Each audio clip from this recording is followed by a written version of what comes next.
bêl o'r cefn gan Taylor O'Leary. Mewn i'r cwrt, Cosby, cyfle Mergit ar y postyn ac mae mewn. Ac Emily Allen sydd wedi rhoi Met Caerdydd ar y blaen. Sioc yma yn Stadiwm King Coed. Pêl ffantastig, mae rai dweud fyna, dros pennau merched Abertawe, a mae rai dweud mae wedi gorffen hwnna yn dech. Yn y godner, Clare Skinner, mae hi'n gôl geidwad campus ac oedd hi ffili wneud unrhyw beth am yr ergyd yna. Chivers yng nghanol popeth. Chivers, ond dyma'r bas ymlaen i Stacey John Davies ac mae Abertawe yn gyfartal. Yn hollti'r amddiffyn, y bas yn berffaith ac ar y cyffyrddiad cyntaf. Stacey John Davies, y prif sgoriwr am y ddau tymor diwethaf i'r Elyrch, yn codi'r bêl dros Ben Sweeney ac i ni'n gyfartal yma. Bêl ffantastig gywir gan Chivers, mae rai dweud. A ni wedi bod yn aros i gweld Stacey John Davies yn neud pethau fan hyn. I ni'n gwybod yn iawn pa mor dylentog yw hi, a mae rai dweud mae wedi gorffen yna yn bendigedig. Hancocks. O, mae dros ben y gol geidwad ac yna Murray ffili cael ei drod chwitho i chwmpas hi ac yna'r ergyd yn cael ei tharo lawr.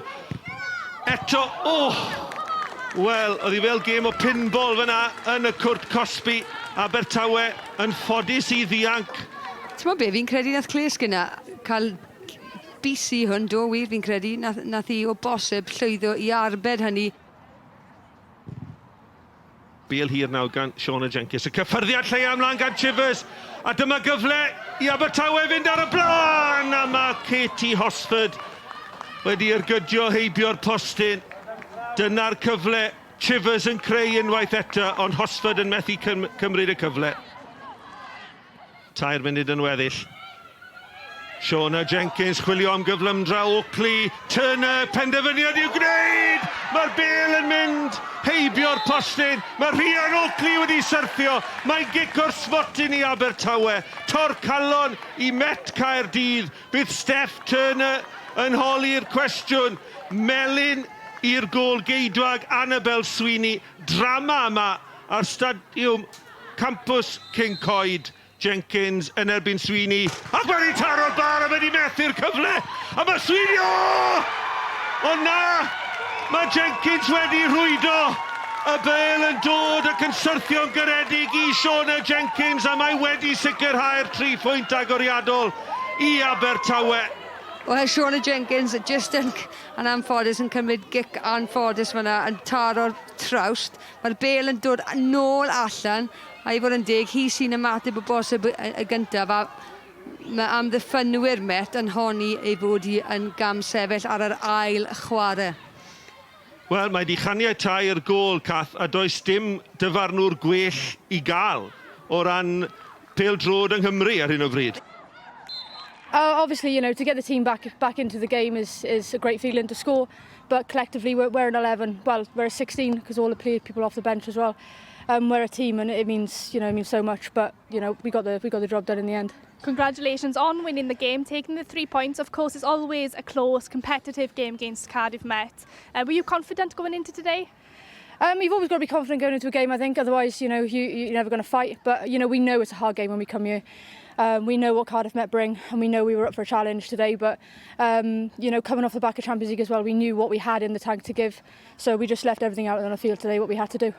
And of course, you are the top goal scorer for Swansea City for the past 2 seasons. Are you hoping to get the Golden Boot this season?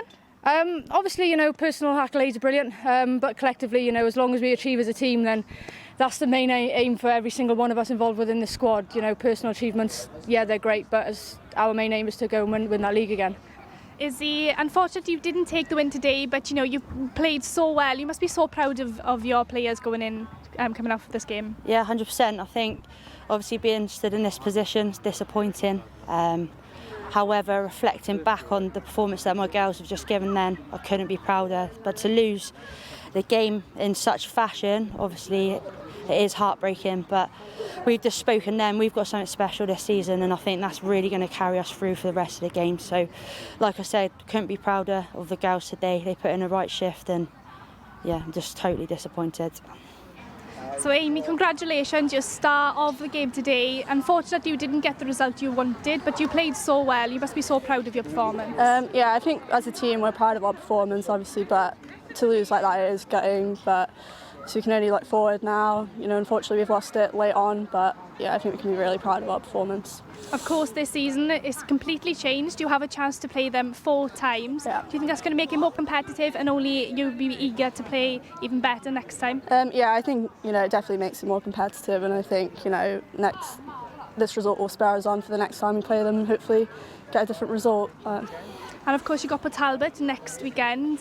What do you need to do now to prepare ahead of that game? I think we've just got to look forward now, focus on the next game, you know, forget about this, let it spur us on, but you can't sit here and dwell on the result, you just got to keep moving forward.